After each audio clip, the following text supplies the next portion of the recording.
মোহনপুরে CPIM কর্মীর বাড়িতে লাগামহীন সন্ত্রাসের অভিযোগকে কেন্দ্র করে উত্তপ্ত হয়ে উঠল রাজনৈতিক মহল। ঘটনার প্রতিবাদে মোহনপুর মহকুমার পুলিশ আধিকারিকের দপ্তর ঘেরাও করে বিক্ষোভ দেখালো সিপিআইএম। গত কয়েকদিন ধরে মোহনপুর মহকুমা জুড়ে শাসক দলীয় সমাজদ্রোহীদের লাগামহীন সন্ত্রাস চলছে। সিপিআইএম নেতা রাধাচরণ দেববর্মা অভিযোগ করেন, থানায় একাধিক মামলা দায়ের হলেও এখনো পর্যন্ত কাউকে গ্রেফতার করেনি পুলিশ। তার বক্তব্য, সমস্ত ঘটনা মন্ত্রী রতনলাল নাথের নেতৃত্বে চলছে, প্রশাসন চোখ বুজে সব সহ্য করছে। তিনি আরও হুঁশিয়ারি দিয়ে বলেন, অবিলম্বে অভিযুক্তদের গ্রেফতার না করা হলে আগামী দিনে বৃহত্তর আন্দোলনে নামবে সিপিআইএম। এদিনের ডেপুটেশনে উপস্থিত ছিলেন বিধায়ক নয়ন সরকার, মহকুমা সম্পাদক সুদীপ দেবনাথ, জেলা সম্পাদক রতন দাস, প্রাক্তন সাংসদ শঙ্কর প্রসাদ দত্ত সহ রাজ্য কমিটির অন্যান্য নেতৃবৃন্দ। পুলিশের পক্ষ থেকে এখনো পর্যন্ত এই অভিযোগের বিষয়ে আনুষ্ঠানিক কোনো প্রতিক্রিয়া পাওয়া যায়নি। পরিস্থিতির উপর নজর রাখছে। Bureau report, Tripura news Bangla. আমাদের রাজ্যে যাতে আইনের শাসন চলে, এই দাবি করার জন্য পুলিশের কাছে আসতে হয়। এটা দায়িত্ব পুলিশের। পুলিশের দায়িত্ব হলো আইন শৃঙ্খলা দেশে আছে কিনা, রাজ্যে আছে কিনা, একটি এলাকায় আছে কিনা, এটা দেখার দায়িত্ব হচ্ছে পুলিশের। আর পুলিশ এই সমস্ত কিছু ভুলে বসে আছে বলে আমাদের পুলিশকে স্মরণ করাতে আজকে আসতে হয়েছে যে আমাদের এই এলাকায় আইন শৃঙ্খলা থাকবে কিনা, না জঙ্গলের শাসন যেটা চালু হয়েছে 2018 সাল থেকে, এই জঙ্গলের শাসন এখানে কন্টিনিউ করবে, এখানে চলবে, এটা জানবার বুঝবার জন্য আমরা এখানে এসেছিলাম। আমাদের বাড়ি ঘরে এই মোহনপুর মহকুমায় একের পর এক আমাদের নেতৃত্ব, আমাদের কর্মীদের বাড়ি ঘরে প্রতিদিন প্রকাশ্য দিবালোকে আক্রমণ হচ্ছে, কখনো রাতের অন্ধকারে আক্রমণ হচ্ছে। আমাদের পার্টি, ভারতের কমিউনিস্ট পার্টি, মার্ক্সবাদী হচ্ছে জাতীয় দল। ভারতবর্ষের যে কোনো জায়গায় যে কোনো কর্মসূচি আইন মেনে পালন করার অধিকার আমাদের আছে।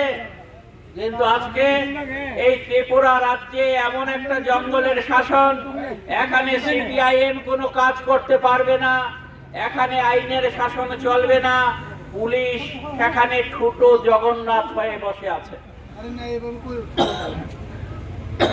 এই জায়গাটায় আমরা গত 23 তারিখ সকালে অপরাধীরা এত বড় তারা অপরাধী হয়ে গেছে যে পরদিন সকালে রমন দেবের বাড়িতে আক্রমণ করবে, তাকে মারধর করবে, প্রয়োজনে তাকে হত্যা করবে, বাড়িঘর সব লুটপাট করবে।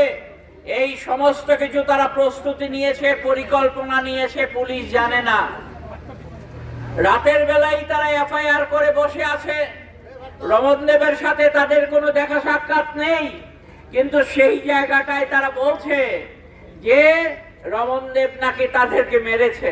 অর্থাৎ আপনি কোথাও যাবেন, কাউকে আঘাত করবেন, তাহলে আঘাত করতে গেলে পর একটা অজর আপত্তি তৈরি করতে হয়। তাহলে আমি রাস্তা দিয়ে যাচ্ছি, রাস্তা দিয়ে যাবার পথে কেউ একজন বলল, আপনি ভেঙচি কেটেছেন কেন আমাকে, বলে আক্রমণ করবে, একটা কিছু বলতে হয়।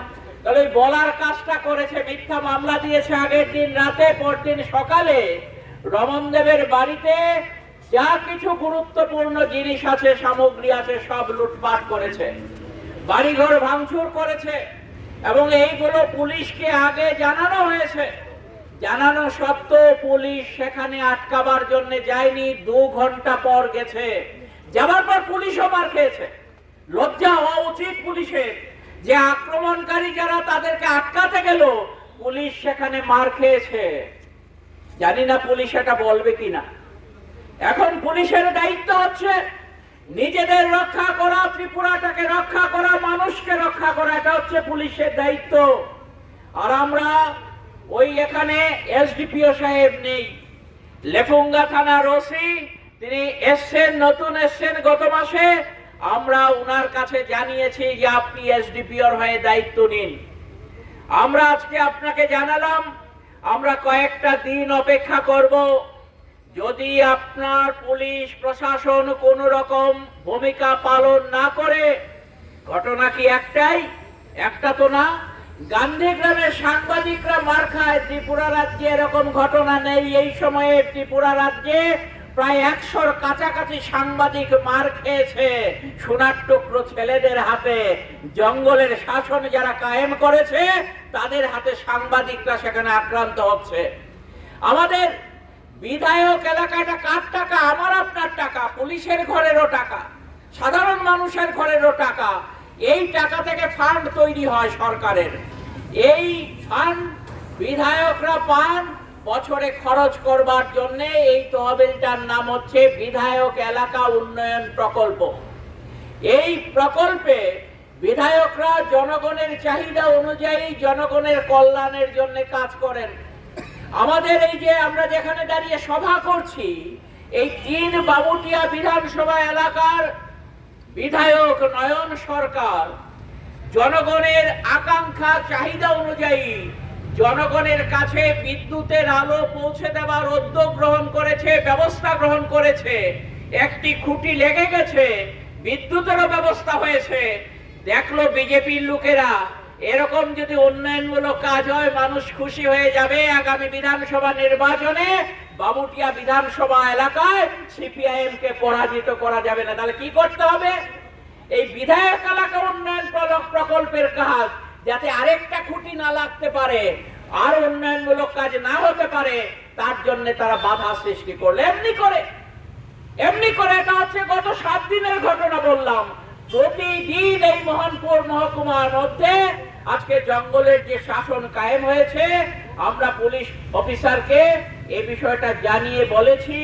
আপনি এসডিপিও আসলে পরেই দায়িত্ব নিয়ে কথা বলবেন এবং খুব তাড়াতাড়ি যাতে দুষ্কৃতিকারী, সমাজ বিরোধী, সুনির্দিষ্ট অভিযোগ যাদের নামে আমরা দিলাম তাদেরকে যাতে গ্রেফতার করা হয়।